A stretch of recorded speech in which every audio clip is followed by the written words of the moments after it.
Hi అండి. అందరికీ నమస్కారం. అందరూ ఎలా ఉన్నారు? మన భారతీయ ఇతిహాసాల్లో ఎన్నో శక్తివంతమైన యోధుల కథలు ఉన్నాయి కదా! వీరుడి శౌర్యం, రాక్షసుల సంహారం, ధర్మరక్షణ ఇవన్నీ మనం రామాయణం, మహాభారతం వంటి గ్రంథాల్లో వింటూనే ఉంటాం. కానీ ఈ రోజు నేను చెప్పబోయే కథ కొంచెం భిన్నమైనది. ఇది ఒక మహా తపస్వి కుమారుడు, విష్ణువు అవతారమైన క్రూరతకు ప్రతీకగా నిలిచిన ఒక యోధుడి కథ. తన తండ్రి మాట కోసం తల్లినే నరికినవాడు. క్షత్రియ వంశాలను 21 సార్లు సంహరించినవాడు. ఆయన చివరికి మరొక విష్ణువతారమైన శ్రీరాముడి చేతిలో ఓడినవాడు. ఇతనే పరశురాముడు. అవునండి, ఇప్పుడు మనం వినబోయేది పరశురాముని యొక్క సంపూర్ణ కథ. వీడియో చివరి వరకు స్కిప్ చేయకుండా చూడండి. అలాగే మా ఛానల్ సబ్స్క్రైబ్ చేసుకోకపోతే తప్పకుండా సబ్స్క్రైబ్ చేసుకోండి.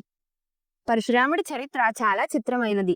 పరశురాముడి తాత బూచికుడు అనే ఋషి ఒకసారి ఆయన గాదిరాజు దగ్గరకు వెళ్లి, రాజా, మీ రాకుమారి సత్యవతిని నాకిచ్చి పెళ్లి చేయండి అని కోరాడు. అప్పుడు రాజు ఇలా సమాధానం చెప్పాడు: తాపసికి పిల్ల ఇవ్వటం నాకు ఇష్టం లేదు, కానీ నల్లటి చెవులున్న తెల్లటి గుర్రాలను 1000 తెచ్చి నాకు కానుకగా ఇస్తే నా కూతురిని నీకిస్తాను అని షరతు పెట్టాడు రాజు. బూచికుడు ఇంద్రుణ్ణి ప్రసన్నం చేసుకున్నాడు. అశ్వసహస్రం సంపాదించి గాదిరాజుకు అందజేశాడు. దాంతో సత్యవతిని పెళ్లి చేసుకున్నాడు బూచికుడు. కొంతకాలానికి గాదిరాజు దంపతులు బూచికుడిని ఇలా అడుగుతారు: మాకు పుత్ర సంతానం కావాలి, దానికి ఎటువంటి పూజలు చేయాలి అని అడిగారు. అప్పుడు బూచికుడు 2 రకాల హోమద్రవ్యాలను తయారు చేశాడు. అప్పుడు బూచికుడు తన భార్యను పిలిచి, ఇదిగో చూడు, ఈ హవ్యం తింటే క్షత్రియ నాశకుడు అజేయుడు అయిన క్షత్రియ కుమారుడు పుడతాడు. ఇది నీ అమ్మకు ఇవ్వు. మరి ఇది చూడు, నీ కోసం ప్రత్యేకంగా తయారు చేశాను. దీన్ని తింటే తపస్సు సమదములు గల ఉత్తమ ద్విజుడు పుడతాడు అని చెప్పి స్నానం చేయటానికి వెళ్ళాడు.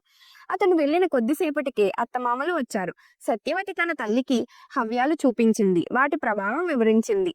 తల్లి సంతోషించి శుచిగా స్నానం చేసి వచ్చి పొరపాటున తన తినవలసిన హవ్యం కూతురికిచ్చి, కూతురు వంతు హవ్యం తను తిన్నది. బూచికుడు ఆశ్రమానికి వచ్చి దివ్యదృష్టితో జరిగిందంతా చూశాడు. అతను భార్యతో ఇలా అంటాడు: ఈ పొరపాటు వల్ల నీ తల్లికి బ్రహ్మతేజం గల పుత్రుడు పుడతాడు, కానీ నీకు మాత్రం పరమ క్రూరుడైన కొడుకు పుడతాడు అని అన్నాడు. సత్యవతి దీనిని విని చాలా బాధపడింది. అప్పుడు బూచికుడు దయతో ఇలా అన్నాడు: ఆ క్రూరత్వం నీ కొడుకులో కాకుండా నీ మనవడిలో ఉండేలా చేస్తాను అన్నాడు. దాంతో గాదిరాజుకు పుట్టినవాడు విశ్వామిత్రుడు. ఆయన తర్వాత బ్రహ్మర్షి అయ్యాడు. సత్యవతికి పుట్టిన జమదగ్ని గొప్ప తపస్వి. ఆయన భార్య రేణుక. ఇదే పరశురాముని కుటుంబం. ఒకరోజు జమదగ్ని పూజ చేయటానికి సిద్ధమయ్యాడు. ఆయన భార్య రేణుకతో ఇలా అన్నాడు: గంగాజలం తీసుకురా, ఆలస్యం చెయ్యకు. పూజకు సమయం మించిపోకుండా త్వరగా తేవాలి అన్నాడు. రేణుక భర్త మాట విని గంగానదికి వెళ్ళింది. గంగమ్మకు నమస్కరించింది. కళ్ళు తెరిచేసరికి గంధర్వులు కనిపించారు. చిత్రరథుడు అనే గంధర్వుడు అప్సరసలతో కలిసి జలక్రీడలు ఆడుతున్నాడు. అలాంటి దృశ్యం రేణుక ఎప్పుడూ చూడలేదు. పరవశమై చూడసాగింది. కొద్దిసేపటికి భర్త కోపం గుర్తొచ్చి ఉలికిపడింది. పాత్రను నీటిలో ముంచి ఉదకాన్ని తీసుకుని భయంతో తిరిగి ఆశ్రమానికి వచ్చింది. చేతులు వణుకుతూ గంగాజలాన్ని భర్త ముందు ఉంచింది. జమదగ్ని దివ్య దృష్టితో జరిగిందంతా చూశాడు. భార్య ఆలస్యానికి కారణం గ్రహించాడు. కోపంతో రగిలిపోయాడు. ఆవేశంతో పరశురాముణ్ణి పిలిచి, ఈ చంచల మనస్కురాల్ని ఒక వేటుని నరికేయి అని ఆజ్ఞాపించాడు. కాని పరశురాముడు మాత్రం తల్లిని వెంటనే నరకలేక నిశ్శబ్దంగా కూర్చున్నాడు. కాని జమదగ్ని మాత్రం కోపంతో రగిలిపోతున్నాడు. పరశురామ, వెంటనే గొడ్డలి తీసుకుని నీ తల్లిని, నీ సోదరుల్ని నరుకు, ఇది నా ఆజ్ఞ అన్నాడు. తండ్రి తపశక్తి బలాన్ని తెలుసుకున్న పరశురాముడు ఇక ఆలోచించకుండా కన్న తల్లిని, సోదరుల్ని గొడ్డలితో నరికేశాడు. జమదగ్ని ఆనందంతో పరవశించాడు. నా మాట పాటించవు పరశురామ, ఏదైనా వరం కోరుకో అన్నాడు. అప్పుడు పరశురాముడు వెంటనే ఇలా అన్నాడు: నాన్న, దయచేసి అమ్మని, సోదరుల్ని మళ్ళీ బ్రతికించు, అంతకంటే ఇంకేం అక్కర్లేదు. అప్పుడు జమదగ్ని తదాస్తు అన్నాడు. అలా రేణుకాదేవి సోదరులు పునర్జీవితులయ్యారు. కాని పరశురాముడు మాత్రం సంతోషం పొందలేదు. తన చేతులారా తల్లిని నరికి చంపిన దుఃఖంలో మునిగిపోయాడు. ఇక జమదగ్ని మహర్షి తన భార్య రేణుకతో కలిసి తమ ఆశ్రమంలో తపస్సు చేస్తూ ఉండేవారు. వారి వద్ద కామధేను అనే దివ్య గోవు ఉండేది. ఆ గోవు ఇచ్చే పాలు, ఆహారం, దానాలు అన్ని ఆశ్రమానికి తృప్తిగా ఉంచేవి. ఒకరోజు కార్తవీర్యార్జునుడు అనే మహాబలవంతుడు తను అనేక సహస్ర బహుమతులతో జమదగ్ని ఆశ్రమానికి వచ్చాడు. ఆ గోవును చూసి దాన్ని తన రాజ్యం కోసం అడిగాడు కార్తవీర్యార్జునుడు. జమదగ్ని మహర్షి తిరస్కరించడంతో కోపగించి ఆ గోవును బలవంతంగా తీసుకువెళ్లాడు. ఈ అవమానాన్ని చూసి పరశురాముడు తన గొడ్డలను ధరించి యుద్ధానికి వెళ్ళాడు. ప్రళయం లాంటి యుద్ధం జరిగింది. చివరికి కార్తవీర్యార్జునుడిని తన గొడ్డలితో సంహరించి కామదేవుని తిరిగి తీసుకువచ్చాడు. కాని శాపగ్రస్తుడైన కార్తవీర్యార్జునుని పుత్రులు ఆ దుశ్చర్యను మర్చిపోలేదు. ఒక రోజు పరశురాముల ఆశ్రమానికి దూరంగా ఉన్నప్పుడు వారు జమదగ్ని మహర్షిని హత్య చేశారు. జమదగ్ని భార్య రేణుక రోదిస్తూ తన కొడుకైన పరశురాముడిని పిలిచింది. తండ్రి రక్తం, తల్లి కన్నీళ్లు చూసి పరశురాముడు భయంకరమైన ప్రతిజ్ఞ చేశాడు. ఈ భూమిపై ఉన్న ప్రతి క్షత్రియుణ్ణి నాశనం చేస్తాను అని. అలా ఆ ప్రతీకారం వలన ప్రారంభమైంది పరశురాముని యొక్క ఘోర యుద్ధయాత్ర. తండ్రి మరణం, తల్లి కన్నీళ్లు ఇవి పరశురాముని గుండెల్లో అగ్ని మంటలు పుట్టించాయి.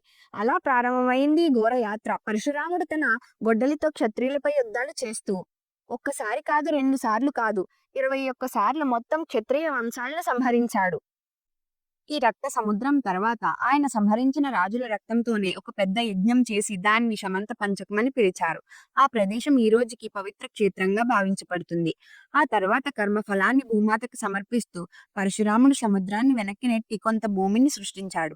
ఆ కొంత భూమి నేటి కేరళ. కేరళ ప్రజలు ఇప్పటికీ పరశురాముడిని తమ సృష్టికర్తగా గౌరవిస్తారు. పరశురాముడు తపస్సులో మునిగిపోయిన ఆయన శౌర్యం, కోపం, ప్రతీకారం ఇవన్నీ చరిత్రలో చెరగని ముద్ర వేశాయి. పరశురాముని యుద్ధ యాత్రలు ముగిసి ఆయన తపస్సులో జీవిస్తూ ఉన్నప్పుడు అయోధ్యలో ఒక మహత్తర సంఘటన జరిగింది. మిథిలారాజు జనకుని సభలో శివుడి పీనకమనే ధనస్సు చాలా కాలం నుంచి ఎవరూ ఎత్తలేని విధంగా ఉంచబడింది. ఆ ధనస్సును ఎత్తి విడిచిన వాడే సీతాదేవి భర్త కావాలని నిర్ణయమైంది. ఆ సభలో శ్రీరాముడు వచ్చి శివధనస్సును ఒక్కసారిగా వీచాడు. ఆ శబ్దం ఎంతో గట్టిగా రావడంతో అది పరశురాముని తపస్సుకు కూడా వినిపించింది. అప్పుడు కోపంతో పరశురాముడు మిథులకు వచ్చాడు. అతని కళ్ళల్లో అగ్ని, చేతుల్లో వడ్డలి చూసి అక్కడున్న వారందరూ భయంతో వణికిపోయారు. అతడు శ్రీరాముణ్ణి చూసి ఇలా అన్నాడు: శివధనస్సు విరిచావు కదా, అయితే నా విష్ణుధనస్సుని లాగి చూపు అని సవాల్ విసిరాడు. ఇలా శ్రీరాముడు వినయంతో ఆ ధనస్సుని ఎత్తి లాగాడు. అప్పుడే పరశురాముడు గ్రహించాడు, ఇతను సాధారణ మనిషి కాదు అని, ఇదే త్రేతాయుగంలో అవతరించిన విష్ణువు అని.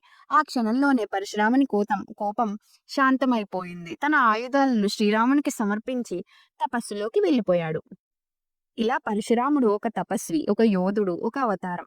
తన తండ్రి ఆజ్ఞ కోసం తల్లిని సంహరించిన వాడు, క్షత్రియుల అహంకారం కోసం 21 సార్లు యుద్ధం చేసిన వాడు, చివరికి తన కంటే గొప్ప విష్ణువు అవతారమైన శ్రీరాముడికి ఆయుధాలను అప్పగించిన వాడు. పరశురాముని కథలో మనం నేర్చుకోవాల్సింది ఏమిటంటే, కోపం ఎంత శక్తివంతమైనదో కానీ అదే సమయంలో దాన్ని నియంత్రించగలిగితే అది మనకు శాంతి మరియు జ్ఞానం ఇస్తుందనే విషయం. ఆయనను ఇప్పటికీ కేరళలో పరశురామ క్షేత్రం స్థాపకుడిగా పూజిస్తారు. కోపం, ప్రతీకారం, యుద్ధం ఇవన్నీ చేసిన పరశురాముడు చివరికి తపస్సు, ధర్మం, జ్ఞానం వైపు నడిచినవాడు. అందుకే ఆయన కథ మనకు ఒక సందేశం ఇస్తుంది. ధర్మం కోసం చేసిన కఠినతనం కూడా చివరికి శాంతి కోసం మారాలి. ఇదే పరశురాముని అసలైన మహిమ. చూసారు కదండి పరశురాముడి యొక్క సంపూర్ణ చరిత్ర. ఈ వీడియో మీకు నచ్చినట్టయితే లైక్ చేసి షేర్ చేయండి. ఇక మరిన్ని సనాతన ధర్మ మరియు మహాభారత వీడియోల కోసం మా ఛానల్ను సబ్స్క్రైబ్ చేసుకోవడం మర్చిపోవద్దు. పక్కనే ఉన్న బెల్ ఐకాన్ క్లిక్ చేసి ప్రతి వీడియోకి నోటిఫికేషన్ పొందండి. జై శ్రీరామ్.